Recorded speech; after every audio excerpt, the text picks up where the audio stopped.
말씀을 중심으로 불같은 성령이라는 제목으로 말씀을 드리려고 합니다. 구세군을 창시한 사람이 올리오부스라고 하는데, 이 올리오부스가 신문 기자들에게 질문을 받았습니다. 다가온 미래에서 교회에 가장 큰 위협이 되는 것은 무엇입니까? 이렇게 질문을 받았는데, 그때 올리오부스가 한 말이 첫 번째로는 회개를 잊히지 않는 기독교가 되는 것이다. 회개를 잊히지 못하는 기독교가 되어지는 것이 교회에 큰 위협이 되는 것이다. 여러분, 요즘의 교회가, 한국 교회를 보면은 본질이 사라졌다 이렇게 봅니다. 본질이라고 하는 것이 뭐예요? 교회의 법에 따라서 치리하는 것을 말합니다. 그런데 교회에서 성도들이 잘못하더라도 그것을 책망하지 못하고 치리하지 못하고 회개하라고 외치지 못한다. 왜? 기분 나쁘면 딴 교회로 가버리기 때문에. 그래서 교회가 본질이 사라져 버렸다는 거예요. 여러분, 성경에서 회개를 깨버리면 하나님의 은혜를 받을 길이 없어요. 그렇잖아요. 예수님이 제일 먼저 하신 일이 뭐예요? 회개하라, 천국이 가까워왔다. 회개를 외치고 그걸 책망할 수 있는 그러한 교회가 되는데, 그것이 없으면 교회가 위험하다. 두 번째로는 예수님이 없는 기독교를 소개하는 것이다. 설교할 때 예수님은 없고 도덕과 윤리가 강조되고 사회적인 심리학이 강조되고 철학이 강조되는 이런 요즘의 설교가, 어떤 분들은 그런 얘기를 합니다. 이제는 설교를 감정에 호소하는 설교를 해야 된다. 그런데 여러분, 설교는 예수를 증거하는 것이지 사람들의 길을 즐겁게 하는 것은 아닙니다. 그래서 예수가 없는 설교를 하는 것, 예수가 없는 교회가 되는 것이 바로 교회가 무너지는 길이다. 세 번째는 뭐냐면은 지옥이 없는 천국을 소개하는 것이다. 지옥을 얘기 안 하고 천국을 얘기하는 거예요. 왜? 지옥은 사람들이 듣기 싫어하니까 천국을 얘기하는 거죠. 마지막으로는 성령이 없는 교회다. 여러분, 성령이 없는 교회는 뭐예요? 바로 축전교회가 되는 것이죠. 경건의 모양은 있지만 경건의 능력은 없는 것이고, 생명의 모양은 있는 것이지만 생명이 없는 그런 것이 바로 성령이 없는 교회, 성령이 없는 성도다, 이렇게 볼 수가 있습니다. 여러분, 오늘 우리가 성령 강림주일을 지내고 있는데, 성령 강림주일, 오순절날 성령이 임하는 그런 현상을 성경은 말씀하시죠. 사도행전 2장 3절, 오늘 낮에 말씀드렸습니다만, 마치 불의 혀처럼 갈라지던 것들이 그들에게 보여 각 사람 위에 하나씩 임하여 있더니 그랬습니다. 여러분, 성령이 임하는 것은 뭐예요? 불이 임하는 것 같다. 불의 혀가 임하는 것 같다. 이렇게 말하고 있습니다. 이 말은 위에서부터 불덩어리가 아래로 내려와서 그 불덩어리가 각 사람들에게 임하였다. 이렇게 이제 말하는데, 여기 중요한 것은 뭐냐면은 불의 혀처럼 갈라지는 것들이 이렇게 말씀하고 있습니다. 불이 임했다는 게 아니에요. 불 같은 것이 임했어요. 불 같은 것이. 여러분, 3절, 마치 불의 혀처럼 갈라지는 것들이 그랬어요. 그러니까 불이만 아니라 불처럼 보이는 불의 천사와 같은 성령이 임했다. 이렇게 말씀을 하고 있습니다. 그 여러분, 성경 말씀을 보면은 이 성령이 말하는 이 불로 표현하는 것들이 가끔 나타나요. 여러분, 모세가 호렙산에서 담을 쉬다가 떨기나무에 불이 붙은 걸 봤습니다. 그런데 이상한 것은 불은 확 타오르는데 나무는 사라지지 않는 거예요. 이게 무슨 불이에요? 우리가 보는 세상의 불이 아니라 이것은 영적인 불인 것을 말하고 있는 거예요. 바로 여러분 그 하나님의 역사하심의 성령의 하나의 현상을 불같더라, 불과 같이라고 표현을 하고 있는 것을 볼 수가 있습니다.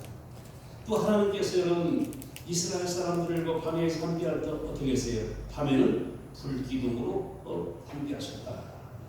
그 불이 여러분 세상의 불이 아니라 불처럼 보이지만 영적인 불이라고 이렇게 생각을 해야 될 것입니다. 그래서 여러분 성령 강림도 마찬가지예요. 불처럼 보이긴 하지만은 실제 불이 떨어진 것은 아니에요.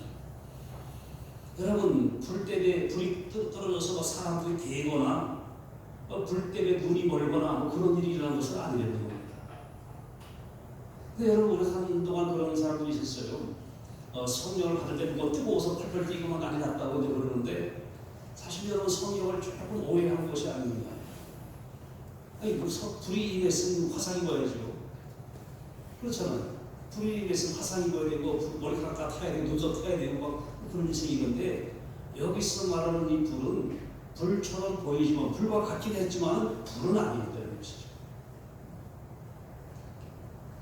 근데 여러분이 왜 성령의 역사하심을 불 같다고 표현했냐면은 불과 같은 속성이 있었고 불과 같은 그러한 모양으로 임한 것을 우리에게 말씀하고 있습니다. 그래서 오늘은 이 불과 같은 성령이라는 제목으로 말씀을 드리려고 합니다. 먼저 여러분 불은 뭐냐? 밝히는 역사를 행합니다. 여러분 우리가 이 깜깜한 어둠 속에서 촛불 하나를 켜도 주변이 밝아지는 것. 또 여러분 어떤 반딧불 하나만 써도 주변이 약간은 밝아져요. 이 불이라는 건 뭐냐? 주변을 밝히는 역할을 하게 되어지는 것이죠. 마찬가지로 이사야 9장 2절 보면은 흑암에 행하던 백성이 큰 빛을 보고 사망의 그늘질 땅에 거하던 자에게 빛이 비추도다 그랬습니다. 여러분 흑암 속에 헤매던 사람들이 큰 빛을 본다. 사망의 그늘진 땅에 거주하던 사람들이 그에게 빛이 비친다 이렇게 말하고 있습니다. 이건 뭐냐면은 무슨 태양 빛이 비친다는 게 아니에요. 영적인 흑암, 영적인 사망의 어둠 속에 바로 하나님의 불빛이 비추어진다 이렇게 성경은 말씀하고 있는 것입니다. 이것은 바로 뭐냐? 영적인 빛이라는 것이죠. 여러분 고린도전서 2장 14절 보면은 육에 속한 사람은 하나님의 성령의 일을 받지 아니하나니 그랬습니다. 여러분 사람들이 아무리 똑똑해도 하나님의 영적인 비밀을 알 수 있는 건 아니에요.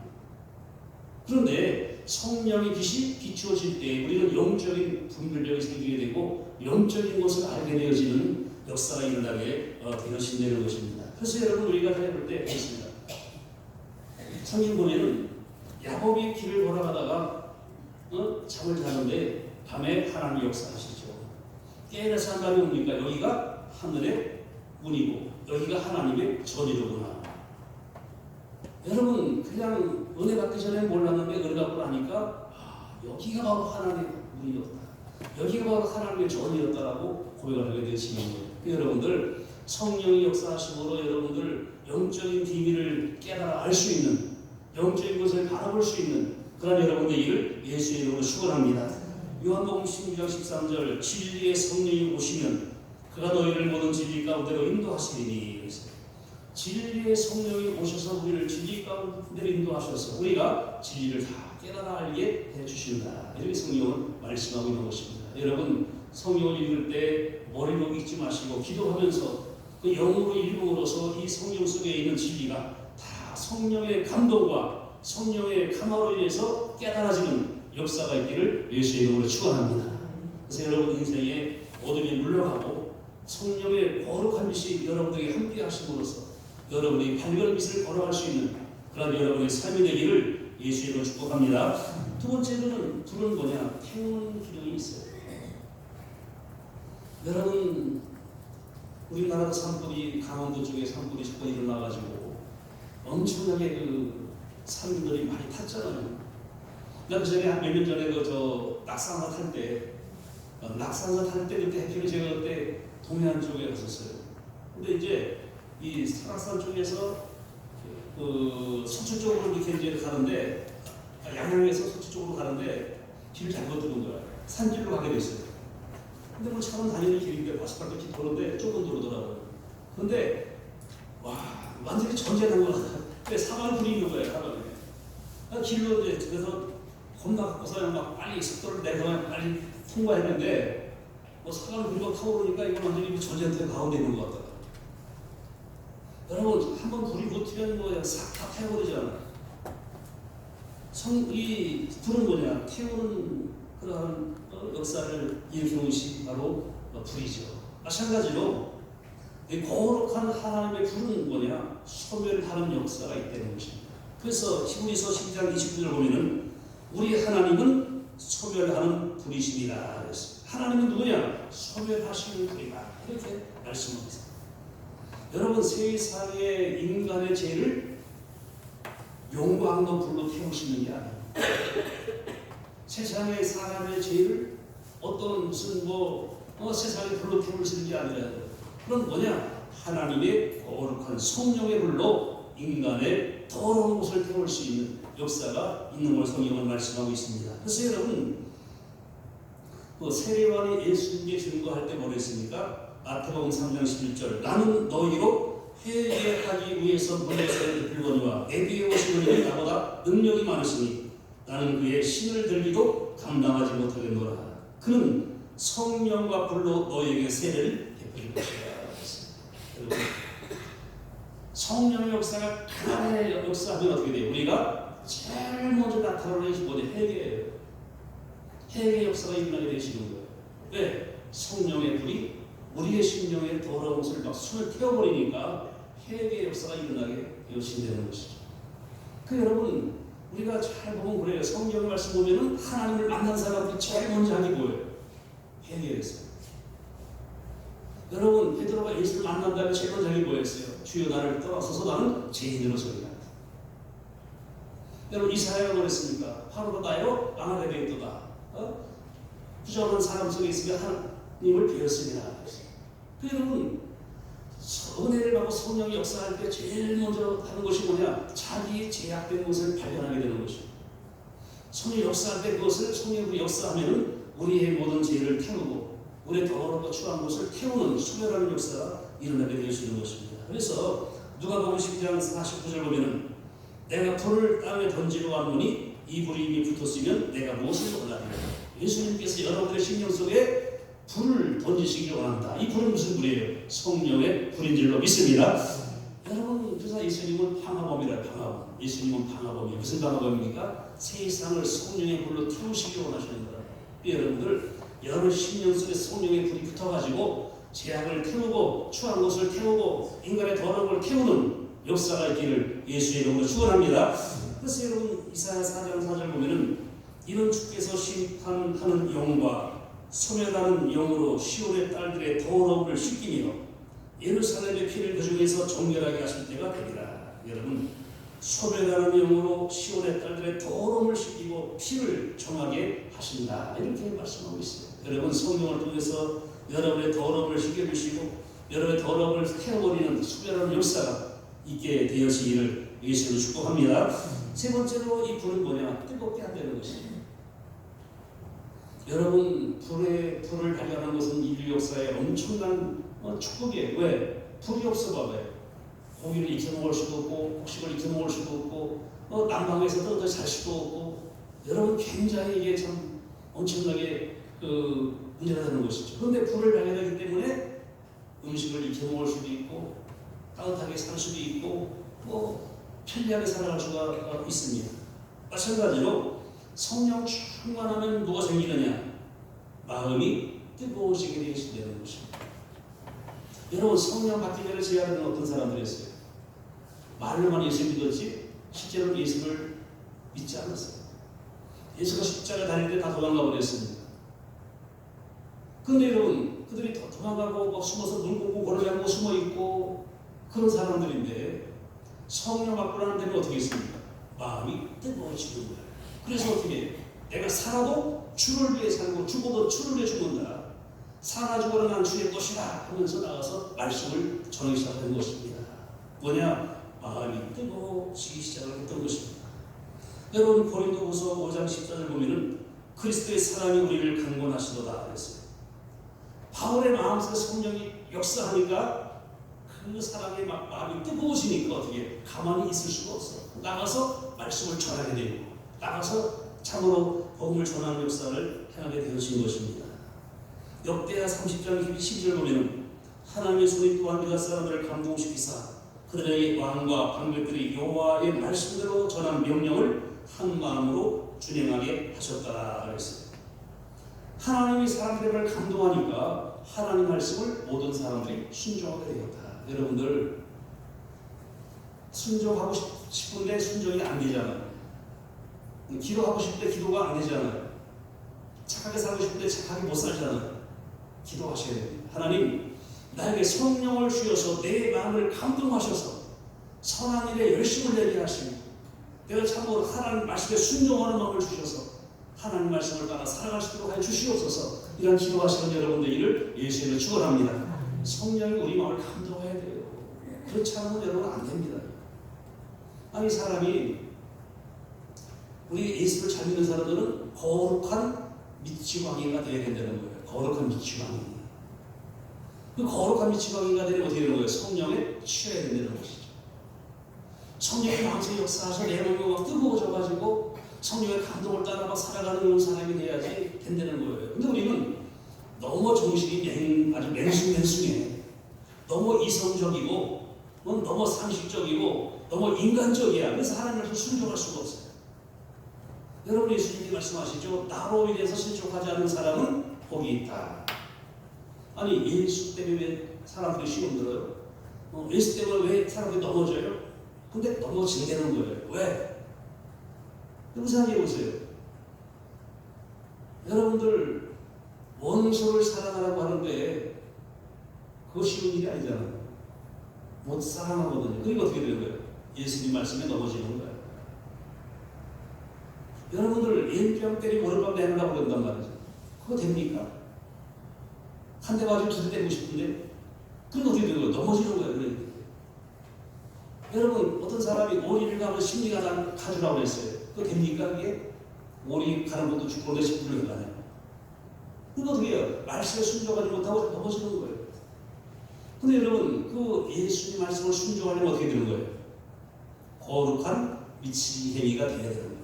성령의 취한 자가 되어야 됩니다. 그래야지 말씀을 순종할 수가 있는 거예요. 그래서 여러분 내가 새 영을 줄 것이고 부드러운 마음을 줄 것이며 나는 너희 하나님 되고 너희는 나의 백성이 될 것이고 너희는 내 말에 순종하리라. 이제 성령이 임할 때 가능한 거예요. 그러니까 여러분들 여러분 인간의 인간성 갖고 되는 게 아닙니다. 여러분들 마음 착하고 되는 게 아니라 성령이 역사할 때 성령이 감동하고 내 몸을 뜨겁게 할 때 순종하고 충성하고 희생하고 고제하고 기도하고 하는 역사가 일어나게 되는 믿습니다. 먼저 내가 마음 착하게 사는 게 아니에요. 성령을 달라고 기도해야 돼요. 성령이 내 마음을 감동하라고 기도해야 되는 거예요. 아니 자기 마음 자기가 마음대로 할 수 있으면 무슨 걱정이 있어요. 안 되잖아요. 그러니까 어떻게 성령이 내 마음을 지배해야 되는 거예요. 네 번째로는 이 불은 뭐냐? 강력한 힘을 가지고 있습니다. 여러분 하늘을 날아가는 비행기 뭘로 합니까? 불의 힘으로 날아가는 거예요. 저는 여러분 가끔 그런 생각할 때 있어요. 차를 타고 다니면서 야 차가 없었으면 이게 되나? 그렇잖아요. 어느 데 보면 걸어가면은 하루 종일 걸어가야 되는 차 타고 가면 그냥 1시간 갈 수 있잖아요. 그냥. 그럴 때는 차가 없었으면 이어갔다 갈 수 있나? 그런 생각 들고 그렇잖아요. 여러분 차도 그렇고 비행기도 그렇고 군함도 그렇고 모든 것이 로켓, 우주선 다 마찬가지예요. 불의 힘으로 날아가는 거예요. 지금 불이 그렇게 굉장한 힘이 있다는 것이죠. 마찬가지로 성도들이 성령을 충만히 받은 거예요. 거룩한 능력이 생기는 것이고 영적인 권세가 생기는 줄로 믿습니다. 여러분 사람이 어떻게 기신을 내주셔요? 어떻게 사람들이 표적과 이적을 행할 수 있어요?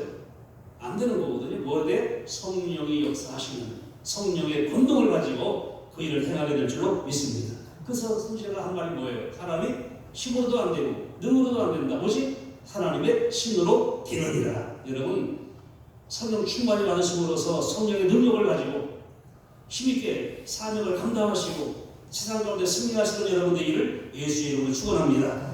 여러분 사도행전 5장에 보면은 베드로가 얼마나 사도들이 얼마나 능력을 행했는지 5장 15절 보면 됐어요. 심지어 병든 사람을 메고 거리에 나가 침대와 요구에 누이고 베드로가 지날 때 혹 그의 그림자라도 누구에게 토낄까 바라고 예루살렘 부근에 수많은 사람들 모여 병든 사람과 더러운 귀신에게 괴로움받는 사람을 데리고 와서 다 나음을 얻으리라. 여러분 이 사도들이 나가서 능력을 해놨는데 뭐 귀신이 도망가고 병자가 낫고 하다못해 그림자가 지나가더라도 역사가 나타난단 말이에요. 이런 능력이 어디서 나느냐? 성령의 충만함으로 인해서 되어지는 역사인 줄로 믿습니다. 베드로가 무슨 능력이 있어요? 베드로가 무슨 스스로 귀신을 내쫓고 무슨 병을 고칠 수 있어요? 안 되는 거예요. 그런데 뭐야? 성령의 능력으로 가는 거죠.